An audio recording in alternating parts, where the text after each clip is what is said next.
No outrage, no give, send, go. He's been digging into this terrible mystery. Brad, what have you uncovered? What we've uncovered is a really sad story that has impacted this community here in Palmer Park tremendously. This is the home where it happened, right here along Ray Leonard Road. You can see those windows covered up with plywood. Palmer Park is a ghetto, Jack. I knew some people in Palmer Park. I've been in Palmer Park, man. It's a rough spot, Jack. Rough spot. You heard me? It's a rough spot, Jack. And it's like 100% black. In PG County, it's it's literally 100% black neighborhood, at least historic. What we've uncovered is a really sad story that has impacted this community here in Palmer Park tremendously. This is the home where it happened, right here along Ray Leonard Road. You can see those windows covered up with plywood. Those were brand new windows just installed. The bullets went through there. That's the master bedroom. That's where this woman was found deceased. That's Leslie Yvette Davis doing a Facebook post speaking about her travel business just a couple of weeks ago. Today, she's being remembered by her family and neighbors as a wonderful, caring mother and grandmother. Her death stunning her community. The woman, if you want a good neighbor, that was her right next door. Davis was found shot to death Saturday afternoon inside her Palmer Park home when her daughters came to pick up their children after a Mother's Day weekend sleepover.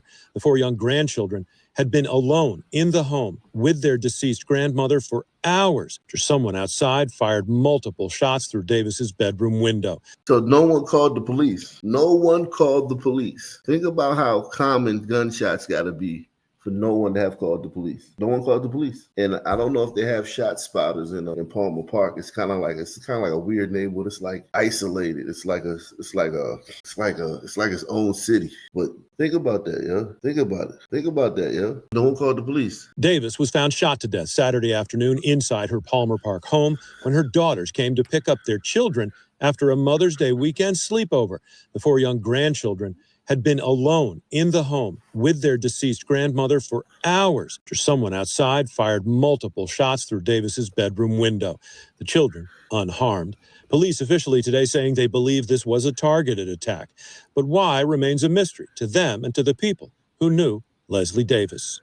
Maybe they was just suffering from a case of stupidity, or maybe they was actually thinking they was trying after somebody else. But it had to be a mistake. Yeah, that's what the neighbors say. They just can't imagine why anyone would possibly target this home. Look, so today I did speak very briefly with one of Miss Davis's daughters, the mother of 2 of the children that were here in the home.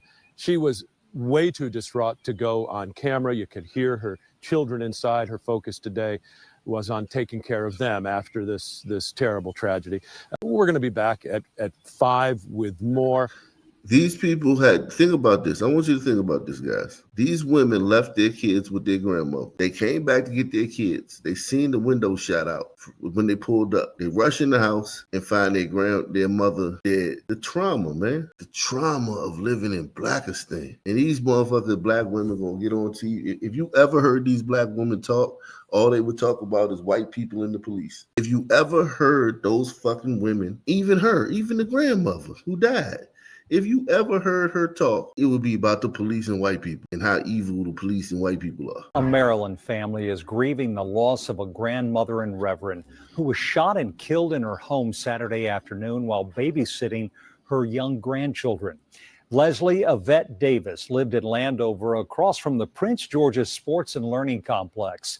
The grandchildren were not hurt, but police tell us they were in that house alone for hours with their grandmother's body. The youngest child is just 10 months old. News 4's Amy Cho spoke with the Davis family today about their desperate search for answers. It's Leslie. I just celebrated my 1-year anniversary as being a travel agent. If you ask those who knew Leslie Yvette Davis, they'll tell you she loved life and the people around her. Early Saturday morning, the Landover grandmother was babysitting her 4 young grandkids when someone shot and killed her at home as she slept. Leslie's daughters discovered her body when they came to pick up the children and found 2 of them wandering the house, saying Grandma was dead. It doesn't seem real. I haven't been to sleep, can't eat. Every time I close my eyes, I just see my mom, how I found her. Hey, listen, this is horrible. I feel my heart goes out to this black woman. But a year from now, if you were to have a conversation, if you were to interview this woman about the problems of about how is it being black in America, what do you think she would say? Hey, man, how's being black in America, man? What are some of the challenges you face being black in America? What do you think she would say? Niggas or white people and the police? Dead. It doesn't seem real. I haven't been to sleep, can't eat. Every time I close my eyes, I just see my mom, how I found her. Leslie Davis was also a reverend. Her family says she was deeply involved in her church community. Beautiful, kind, loving, God-fearing. My mom was just all around a good person. She would literally give you the clothes off her back, the food off her plate. Somebody took my baby. I love this family though because they all have natural hair. Every single one of them, you could tell she raised her kids right, man. Every single one of them got their own hair. All of them got their own hair, man. All of them got their own natural hair. Every last one of them. I will give her that, man. She did raise them girls right, man, to love themselves, man. Loving, God-fearing. My mom was just all around a good person. She would literally give you the clothes off her back, the food off her plate. Somebody took my baby, my firstborn. I just don't know how to explain the hurt that I'm feeling. I really don't. Yeah, man, that sucks, man.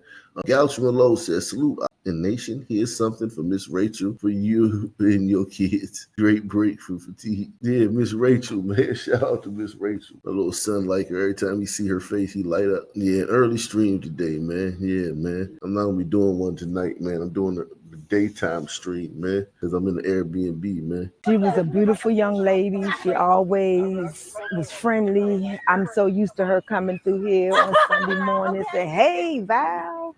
She definitely is going to be missed. The family says police told them they believe someone may have mistakenly targeted the house, thinking someone else lived there, but it is. I think so too. I agree with that. I think that this was a mistake because that's a very violent neighborhood. And when I say very violent, I mean, I would say like it's almost 100% black. And the niggas that I know live around there, like after 11 o'clock, it turns into like an open air drug market. Like cars just coming through, niggas just slanging, all the niggas just run up. Like it's alive around there at night. Like it's one block, Muncie. That joint is alive. At least it used to be back in the day. Live at night.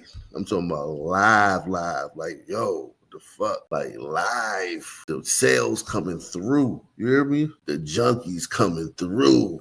The pickup trucks and just like a goddamn procession of cars just coming through. And the niggas just out there slaying. That very, very blackish neighborhood, man.